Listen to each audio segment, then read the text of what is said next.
Euh, Monsieur les Présidents, mon cher Henri, mes chers collègues, il y a effectivement 15 ans, un peu plus de 15 ans maintenant, apparaissait une nouvelle technique de navigation de certains implants en chirurgie du rachis. Vous avez ici une image qui représente une vue opératoire avec des implantations de vis pédiculaires. Vous savez que la vis pédiculaire est véritablement l'implant que l'on met le plus souvent au niveau rachidien, d'abord parce que sa prise est excellente et que ça permet des corrections des déformations rachidiennes ou des fractures. Alors quand on regarde dans la littérature la précision de pose des vis pédiculaires, on s'aperçoit qu'il y a entre 10 et 40% de ces vis pédiculaires qui ne sont pas strictement intrapédiculaires. Je rappelle qu'un pédicule a entre 5 et 6 mm maximum de diamètre et que ce n'est pas toujours évident de glisser des vis dans les pédicules, surtout quand le rachis est déformé. Vous en voyez ici un exemple.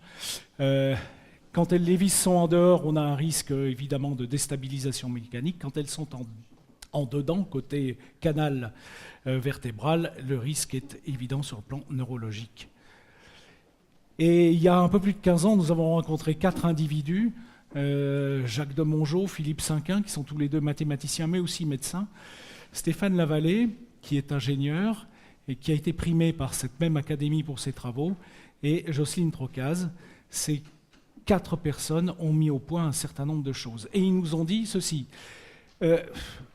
Vos scanners, vos IRM, vos échographies, vos radios, ce sont des cartes. Servez-vous-en. Deuxième message, c'est servez-vous d'outils avec ces cartes. Et vous en voyez un exemple ici, sur la gauche, d'un outil chirurgical.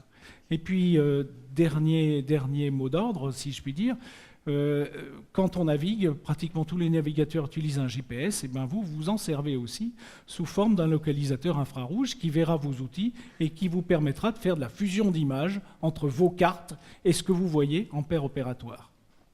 Et vous voyez ici une fusion d'images telle qu'elle se réalise sur un ordinateur en quelques secondes. Donc, quand on a eu ça, on a été évidemment extrêmement séduit et la période 92-94 a été la période d'expérimentation. Il a fallu tout concevoir, des outils de champ opératoire, comme vous le voyez en bas à droite, un modèle 3D, comme vous le voyez à gauche. Il a fallu faire des études cadavériques avec des outils fabriqués spécialement, munis de diodes ici, visibles par les caméras infrarouges, valider tout cela. Valider aussi une image, la fusion d'images scanner avec les images radiographiques. Et vous voyez cette grille de calibrage en bas à droite qui servait au repérage radiographique. Et puis, tout simplement, fin 1994, on a fait notre première implantation, on a fait une radiographie. Et vous voyez que l'œil est parfaitement situé dans le pédicule en haut à gauche. Nous avons développé tout de suite après des techniques de fusion d'images entre des images scanners et des images radiographiques grâce à une grille de calibrage que vous voyez ici. Et non content de faire ces études expérimentales, nous sommes passés chez l'homme et notre premier malade a été opéré en avril 1995. Vous voyez ici, on utilisait un outil tout à fait expérimental. On voit ici en bas à droite la fusion d'images sur une vertèbre L3 ou L2, entre les images acquises en paire opératoire qui sont en rose et les images scanner qui sont en vert. Il faut à peu près 4 secondes pour obtenir cette fusion. Et quand cette fusion est obtenue, ben vous avez une optimisation. Vous pouvez optimiser le positionnement de votre vis. Voilà le repérage des points.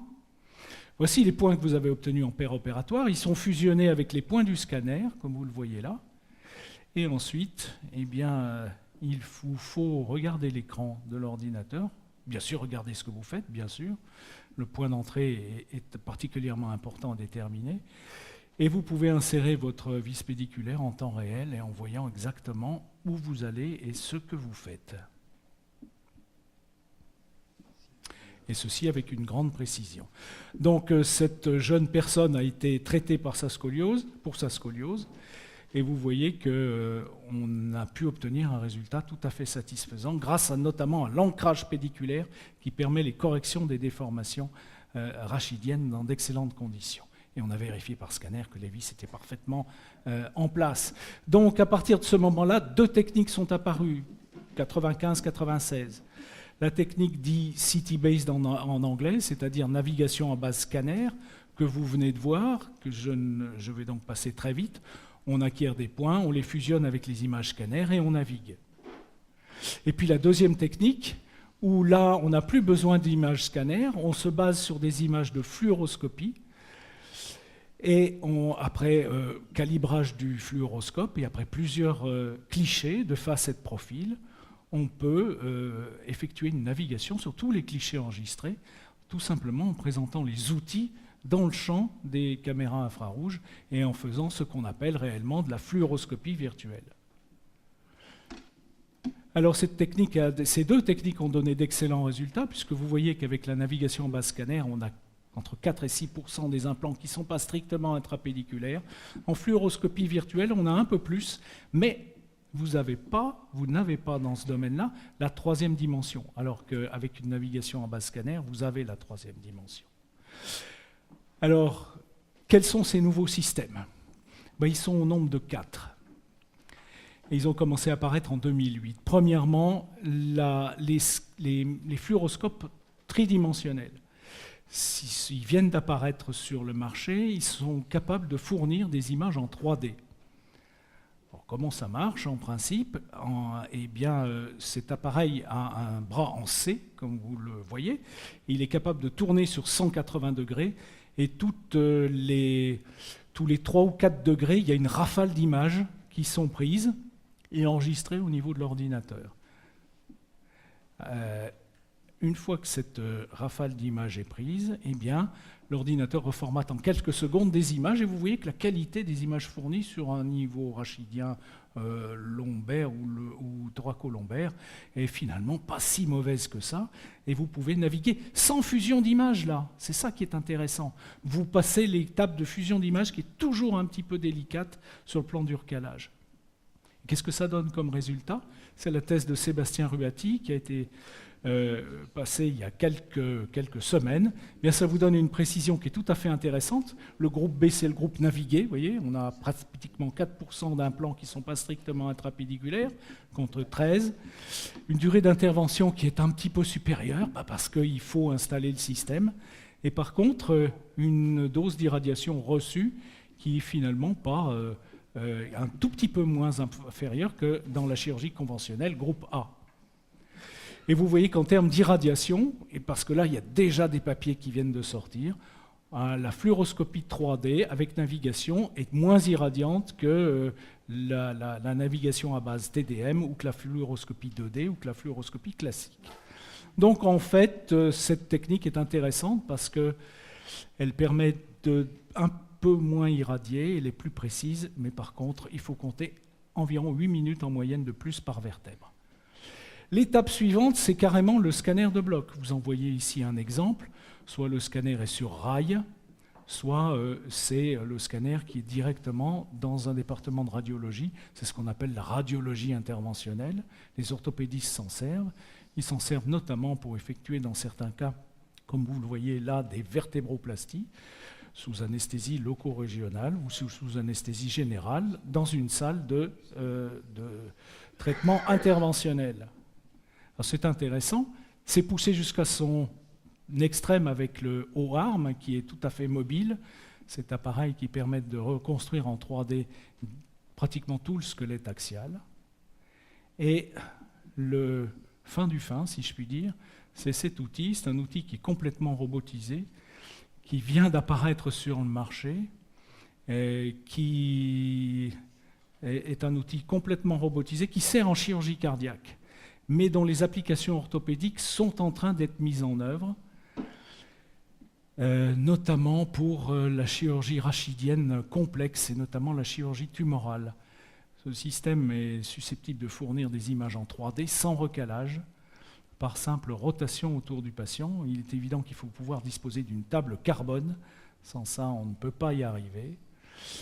Et les images sont reformatées en 3D et immédiatement présentées sur les écrans que vous voyez à droite, permettant ainsi la navigation dans d'excellentes conditions. Les chirurgiens cardiaques s'en servent beaucoup, les orthopédistes commencent à s'en servir.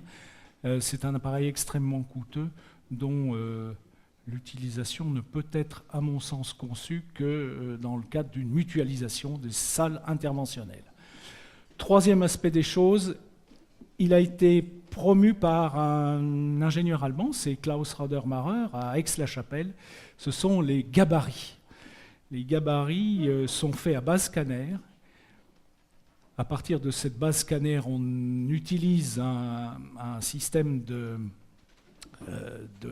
prototypage rapide pour obtenir un moule de l'arc postérieur de la vertèbre. Ensuite, on positionne sur la vertèbre, comme vous le voyez en bas à droite. Ce moule est percé d'un trou et l'orientation du trou est exactement percée dans l'orientation du pédicule. Totalement disparu de l'utilisation, jusqu'à ce que nos collègues et amis asiatiques, japonais principalement et chinois, fassent réapparaître ces gabarits et nous incitent à les utiliser de plus en plus. Ils ont une bonne précision, par contre, il faut avoir un outillage un peu particulier, notamment un système de prototypage rapide, ce qui n'est pas évident pour tout le monde. Les robots, on en a beaucoup parlé, les gros robots ont disparu, les micro-robots arrivent, c'est le système Mazor, encore appelé Spine Assist, ou encore système Renaissance que vous voyez là. Vous voyez que son volume n'est pas plus important que celui d'une grosse boîte d'allumettes. Ce système est né en Israël. Il est actuellement utilisé aux États-Unis. Il fonctionne à base scanner. Et il a une originalité. Il utilise la fusion d'images. Vous vous rappelez de nos expériences en 92-94, fusion d'images entre images TDM et images radiographiques fluoroscopiques 2D face et profil. Alors, la procédure est toujours la même. Au départ, il faut faire un planning dès qu'on a le scanner. Ce planning, il est facile à faire. Mais vous voyez, j'insiste peut-être sur le plan de la planification. C'est, je crois, toujours intéressant de pouvoir utiliser des outils pour une planification 3D préopératoire. Je ne pense pas que c'est Yves Catonnet qui va me démentir. Je sais que son équipe a publié dans ce domaine sur une autre partie de l'anatomie, en particulier la hanche. C'est toujours intéressant d'avoir une planification précise, savoir où on va, quels axes on donne, quel diamètre de pédicule, quelle technique on va utiliser, quel angle de visée on va utiliser. Ensuite, toutes les données sont mémorisées, bien entendu, et on passe à l'acte 2. On installe le système.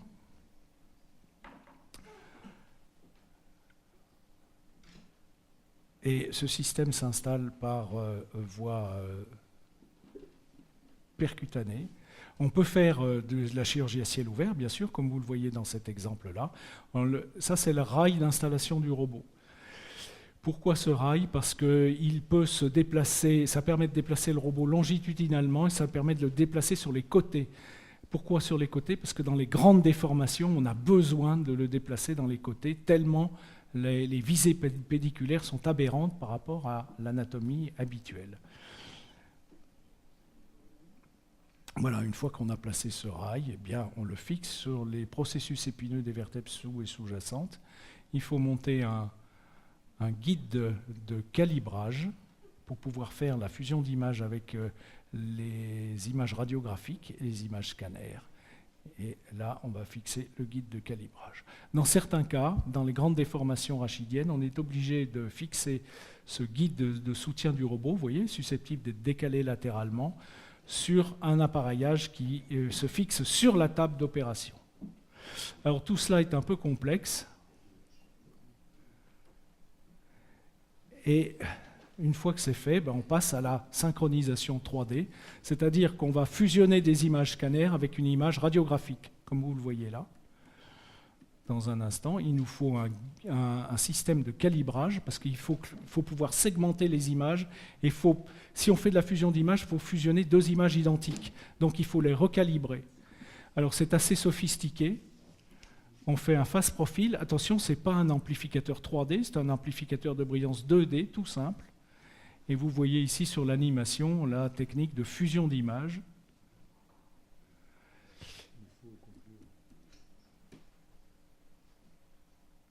qui permet, quatrième opération, l'insertion des vis pédiculaires, comme vous allez le voir, et j'en ai terminé.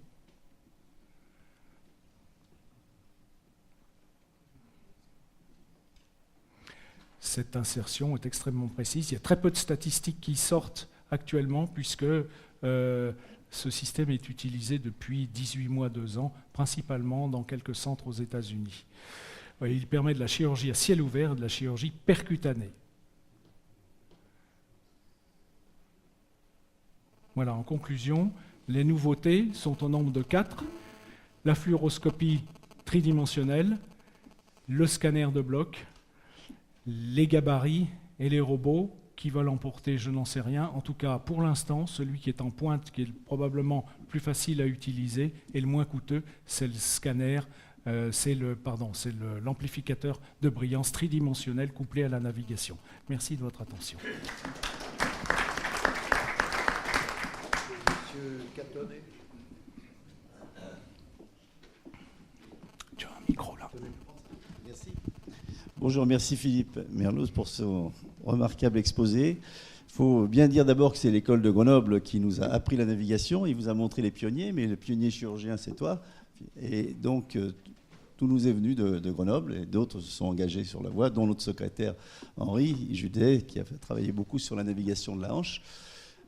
Alors, évidemment, on a vu ici l'évolution et on voit qu'il y a eu des progrès importants, car lors du livre que tu avais fait il y a une dizaine d'années, nous n'avions pas encore les derniers, la fluoroscopie 3D et un certain nombre de choses.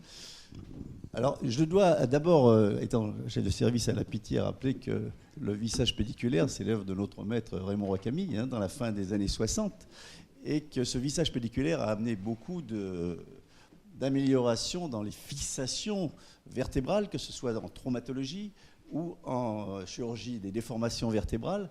Et c'est vrai que lorsque nous faisions des vissages pédiculaires, nous avons vissé des centaines de pédicules, et on en a eu probablement un certain nombre ensemble, on en mettait donc 14% à côté, d'après les statistiques. Donc on en a certainement mis pas mal à côté. Ce qui forcément n'avait pas toujours disons des inconvénients forcés, bien sûr, mais qui posaient le risque éventuel d'un risque neurologique si on avait une vis en particulier au niveau médulaire. Le problème, donc c'est un progrès incontestable, on ne peut pas... c'est tout à fait incontestable qu'au niveau de la précision, quels sont les inconvénients que l'on entend en général quand on reproche aux gens qui font de la navigation? Ils sont de 3 ordres. D'abord, le problème du temps passé. Alors on pourra en dire encore un petit mot. Le temps passé, tu as dit, les derniers systèmes de fluoronavigation 3D, 8 minutes par vertèbre. 8 minutes par niveau. Par niveau, c'est-à-dire qu'il y a souvent quand même des niveaux de 10, 12, 15 niveaux. Donc c'est quand même...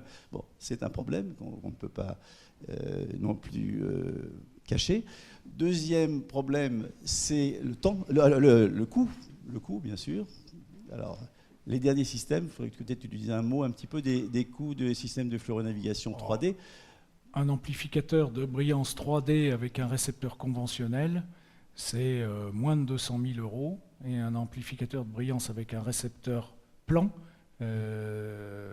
comme les nouveaux récepteurs qui viennent de sortir, que vous avez certainement vus, il faut compter 250 000 €. Voilà.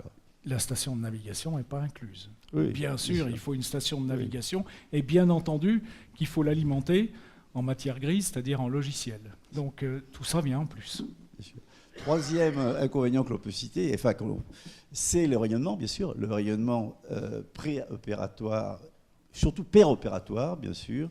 Alors on a vu que les derniers systèmes permettaient de faire la radio avant, le scanner avant, et de relativement réduire, parce que la fluoronavigation 3D est moins irradiante finalement que l'ensemble des autres techniques. Que la technique conventionnelle, oui. C'est ce qu'on a montré sur une... Alors la technique conventionnelle, je veux dire, nous les radios, c'est une radio avant et une radio après. Nous ne faisions pas de radio péropératoire. Alors, je veux dire, c'est très... Mais ça s'est pratiquement toujours fait à l'APT, on fait très rare, enfin on fait parfois des radios péropératoires, mais les chirurgiens ne sont pas en salle ou sont protégés.